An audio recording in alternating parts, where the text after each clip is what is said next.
Since the Black Eye Club and the Curse have been announced and are up for pre-order, I figured I would go ahead and go over the characters of Michael Copper and Lilian Ronashi, since these villains will be the protagonists in their own books. Let's first begin with both of their DOKUMAAN cards. And yes, there will be spoilers to some books. First one's up is Michael Copper, originally from Tennessee, and he had his first appearance in ISOM #1. DOKUMAAN's summary is as goes. He seems rather attached to Lilian Ronashi, but the relationship isn't a romantic one. Mr. Copper has had very successful businesses he's founded in the past, but he always sells them when they become profitable. As savvy as he is, he does not need his partner. This is what makes him such an interesting subject, as his true motives are masked. The thing that sticks out the most would be his skills in hand-to-hand combat. He does not look like it, but this man is an incredibly talented fighter. Where did he learn such a thing? Sure, he's an accept, but his abilities do not look to make him physically stronger. His power observation, his eyes light up green, and his powers are related to his vision. I know that he can see great distances and beyond certain barriers, but something tells me that isn't all he can do. Next up, Lilian Ronashi. Her birthplace is unknown, and her first appearance was also in ISOM #1. DOKUMAAN's summary is as goes. Though her lineage traces back to Japan, it's hard to nail down exactly where she's from. With her partner Michael Copper, she goes city to city attempting to obtain wealth and power. Most of these attempts have not been successful, but it isn't for lack of trying. She's an accept that has some sort of purple magic-like power. I've yet to see her use her abilities to attack others, which is part of what makes her interesting. Both her and her partner have recently settled in Flores Park, Texas. Considering her line of work, she'll inevitably come into conflict with Darren Fontano, which is something I must keep an eye on. Power observation, she's very observant and her powers seem to reflect that. With her magic, if that's what it is, I've watched her mold and project a very detailed layout of a building for visual purposes. Now, their appearances in ISOM #1 is a short scene of them at Club Merc right before ISOM enters the club around halfway through the book, while he's looking for Darren the second time. What we know of Club Merc is that this place hosts folks with influence or folks with power, with money, which is the Upper West Side of Flores Park. Both Lilian and Michael have recently moved to Flores Park, and Lilian loves the idea of keeping tabs of all the major people in Flores Park all in one place, but also knows they must remain discreet and blend in. Now, what are they up to in Flores Park? Well, later in the video, we'll see what some of their intentions are. Their next appearance, where they had a more of a presence, is in Alpha Core #1. They're essentially the villains in the background, hiring others, including accepts, to do their dirty work. Michael Copper is the one who hired the bank robber at the beginning of the book, and his plan was for the bank robber's vest loaded with explosives to go off at the bank to get rid of certain funds in a deposit box. After taking care of a loose end and unsuccessfully disposing of the deposit box, Lilian realizes they must get rid of Alpha Core as well as get rid of whatever is in this deposit box.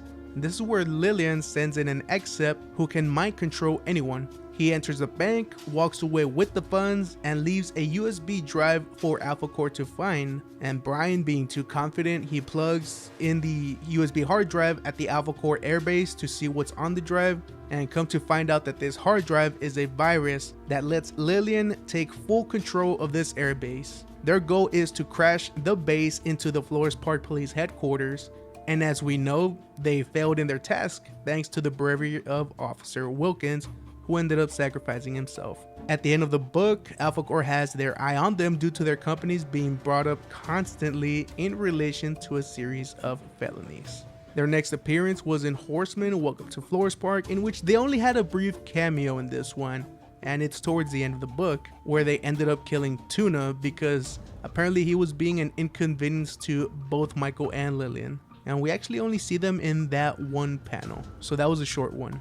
Their next appearance was in Bloodruth #2, which takes place before ISOM 1 and 2, where they originally hired Gooding to take care of a situation in the castle that they purchased, but Gooding had difficulties when getting close to the castle, and this is when Gooding brought in Bloodruth and she ended up taking the job. We came to find out that this castle that Lilian and Michael bought has supernatural items, such as books and frames and a doorway to another hell, that if these items were to get into the wrong hands, like Michael and Lilian, it would be pretty bad for everyone. By the end of the book, Bloodworth took the castle as payments in order for the pair not to get a hold of these powerful items. And also we do get the name of a company that they will be acquiring due to the company going bankrupt. Now this will be important in a bit. Their next appearance is in the short story Catch and Kill. This is where the characters of Betty and Winslow are investigating the company Aztec and a supposed charity called Valor Outreach, because homeless veterans keep disappearing after getting supposed help from the charity. Winslow and Betty sneak into Aztec where they're looking for clues, and then walk in Michael and Lilian. Lilian is complaining to Michael that she wants her own Brian Solari and that the companies that they've hired cannot meet their expectations, although they are getting close to their goal. We find out that they have been experimenting with these veterans, injecting them with a serum, but we come to find that these subjects keep getting out of control, as we see with the situation with Betty and Winslow when they go to the basement and Betty has to kill a friend of Winslow's who happened to be one of these test subjects, one of these veterans. So yes, one of Lilian's goals is to be able to turn regular folks into accepts like they did with Brian in the Great War of Separation series. From what we know of Michael, obviously, they have money. For Michael, one of the companies he has is Copper Records, and it will be a focal point in his book. In Rippaverse number 3, we get an in-universe interview with the band Norfolka, and one of the questions asked is, what do you say to new artists who feel they have to sign? And this question was asked after Valadan and Takari responded to a previous question where they say they've been approached many times and many of those people have dark intentions, so it'd be like selling your soul. Now for sure, Norfolka has been approached by Michael's record company, but Norfolka has been declining them and they've chosen to stay independent. Now if you ask me, I am more excited for the Black Eye Club than the Cursed. After looking at both synopses, the Black Eye Club seems to be more my thing than the Cursed.